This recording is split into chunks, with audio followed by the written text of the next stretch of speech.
मैं अपना ही एक अनुभव यदि आपको बताऊं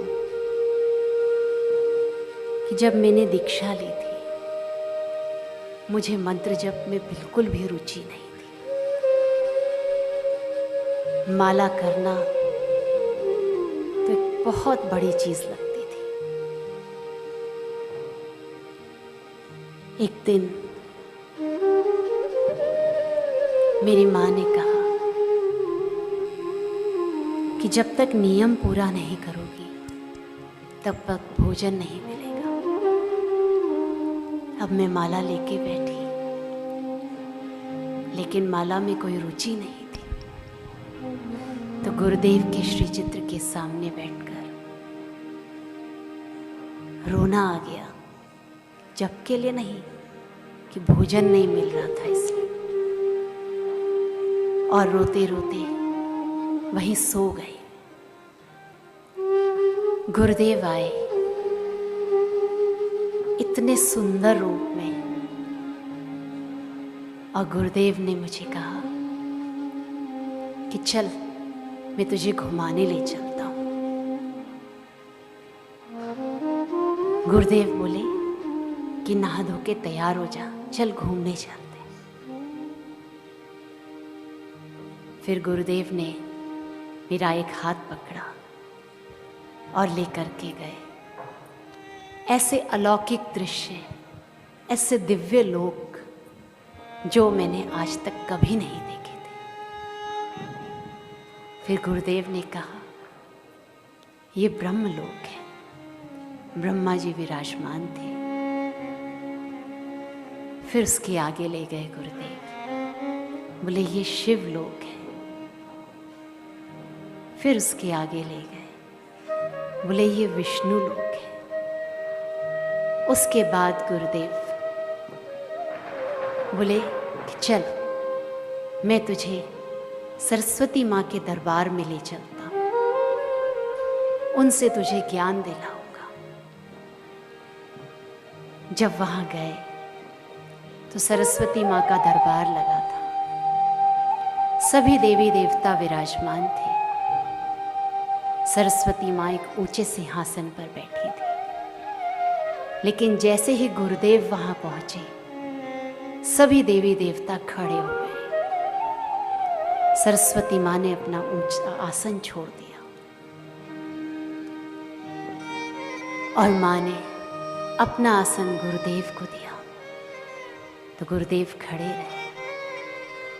तो माँ ने अपने आसन से भी एक ऊंचा आसन मंगवाया, गुरुदेव को उस पर विराजमान किया। जब गुरुदेव बैठे, फिर सभी देवी देवताओं ने अपना स्थान ग्रहण किया।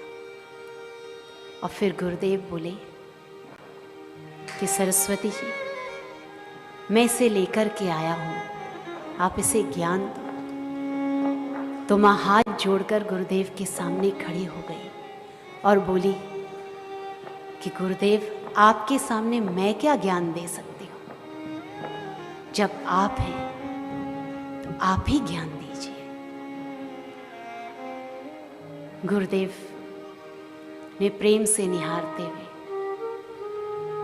अपने गले की माला निकाली और प्रेम से जप करने लगे और बोले कि यदि हमें प्रभु की भक्ति करनी है तो सबसे पहले हमें जप करना सीखना होता है।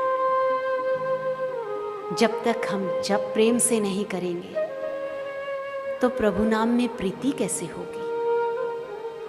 प्रभु नाम में प्रीति नहीं होगी तो प्रभु में प्रीति कैसे होगी? तो गुरुदेव जप कर रहे थे। गुरुदेव को देख करके सभी देवी देवताओं ने भी जप करना शुरू कर दिया और मैं खड़े खड़े देख रही थी। तो गुरुदेव मुझे बोले, तू भी तो जप करना शुरू कर।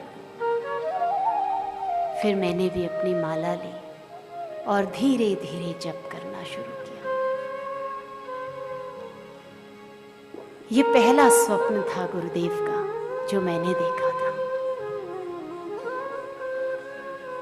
और सौभाग्य से एक बार अवसर मिला कि गुरुदेव ने ही मेरे से पूछ लिया कि मैं कभी तेरे सपने में आता हूँ क्या?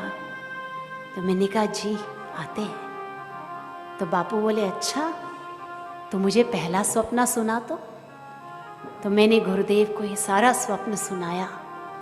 गुरुदेव मंद मंद मुस्कुराए और फिर बोले कि मेरे सपने सपने नहीं होते हैं, सच में मैं होता हूं।